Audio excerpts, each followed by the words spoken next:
Bismillah. Бүгінгі өтетін тақырыбымыз мәфғул ли әжли деген тақырыпты өтеміз. Мысалы, яғни мансұптың үшінші орны бүгін. Бірінші орны мәфғул бих, екінші орны мәфғул мұтлақ, үшінші орны мәфғул ли әжли. Ли әжли деген себебі деген мағынаны білдіреді. Себеп мәфғулі. Мысалы, хаджан насу толабын ли мардатиллах деп айтсақ.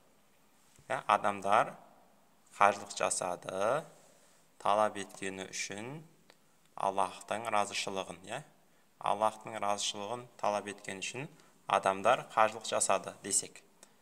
Бұл жерде хаджа деген фиал мади мабни аля фатха, насу деген оның фағилі болды, сол үшін марфуғ болады. Адамдар қажылық жасады. Не үшін қажылық жасады? Талабан, талап еткені үшін қажылық жасады. Лимардатиллах, Аллахтың разышылығы. Жар мәжрүр мутағаллақ талабанға барады, Аллах мудоф илейхи дейді. Бұның еуробын кейін өтеміз. Бізге мынау керек қазір. Талабан деген не болып тұр? Насып болып тұр. Не үшін насып болып тұр? Өйткені оның мағынасы нені білдіреді? Үшін деген мағынаны білдіреді. Адамдар қажылық жасады, не үшін? Талап еткен үшін. Мынау фиғылдың себебін білдіреді. Бір мастар келсе, сол мастар мынау алдыңғы келген фиғылдың себебін білдірсе, осыны мәфғул ли әжлих дейміз, және ол мастарды не істейміз? Мансып қыламыз. Мысалы, қажылық жасады, не үшін қажылық жасады? Талап еткен үшін қажылық жасады. Толабан деген сөз мынау фиалдың себебін білдіреді екен.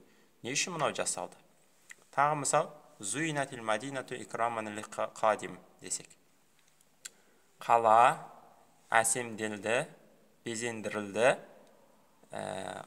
икраман құрмет үшін лил қадим келуші адамға құрмет үшін қала безендірілді десек. Зуинат фиал мади мабни аля фатха, та деген муаннастың белгісі, мадинату деген найф фаал болады. Өйткені мәжһүл фиғылден келіп тұрса бізде не болады? Найф фаал марф болады. Икрам деген мәфғул ли әжлих, ли қадим жар мәжрүр мутағаллақ икраминға барады. Оны кейін өтеміз. Мынаны еғрам кейін өтеміз. Мынаны еғрам бізге қазір керек. Икраман деген екен, мәфғул ли әжлих екен. Өйткені не үшін?